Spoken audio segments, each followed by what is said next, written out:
In her essay Queer, Suzanne B. Somerville writes about the confusion over the two current meanings of the words. They seem to be at odds, she writes. While queer is sometimes used interchangeably with the words gay and lesbian or occasionally transgender and bisexual, there is also another context, one in which queer is a critique of the tendency to organize political or theoretical questions around sexual orientation. It becomes used in a context designed to denaturalize categories such as lesbian and gay. Somerville calls it an attempt to police the line between straight and normal. Throughout American history, there has always been a pattern of forced conformity and a societal standard for what was normal and acceptable.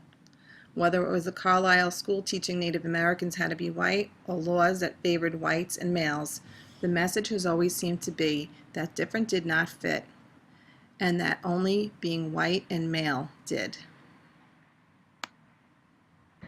June Howard wrote in Sentiment about the power behind words.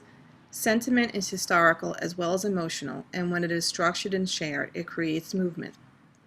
The end of the 19th century and early 20th century saw action-driven sentiment in the women's movement.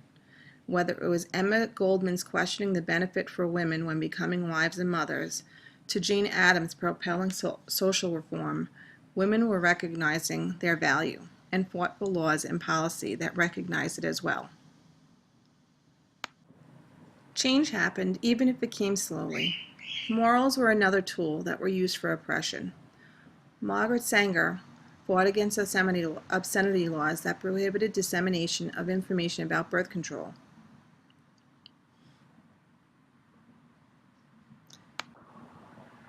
Federal immigration barred homosexuals, state laws criminalized homosexual acts, and even depicting homosexuals or referring to homosexuality in films was illegal.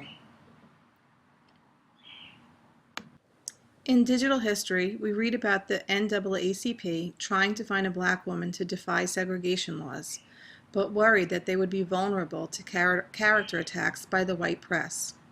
Rosa Parks famously refused to give up her seat on a bus. The fact that she didn't smoke or curse made her the ideal person in court. Imagine that smoking or cursing could disqualify a person from defying a law that oppressed based on skin color. When we think of sentiment as structured and emotional, Johnny Tillman's words in Ms. Magazine about being a woman who is fat, black, poor, middle-aged, and on welfare were especially striking. In this country, she wrote, if you're all of those things, you don't count. Comparing welfare to a super sexist marriage, she spoke of having to abstain from sex as being one of the conditions to receive aid. Ronald Reagan called welfare recipients parasites and pigs at the trial. Ironically, when FDR's New Deal saved many people with programs that pulled them out of the Depression, white males were not called pigs, despite falling victim to economic hardships. Throughout this course, we have seen laws and policies set that were discriminatory in nature. We have policed everyone who has not been white or a white male.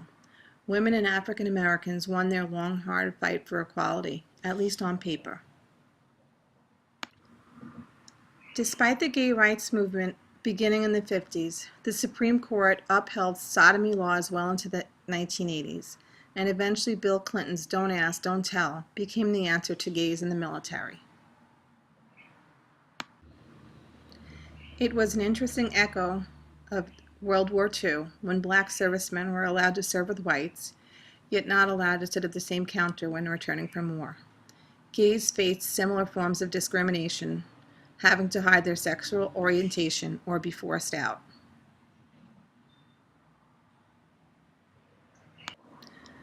While Somerville speaks more of the meaning of the word queer and the uses, it is her description of queer being used to establish and police the line between the normal and the abnormal that stands out. While she is speaking of gay rights and gay studies, it seems that our history has always been about establishing normal and abnormal.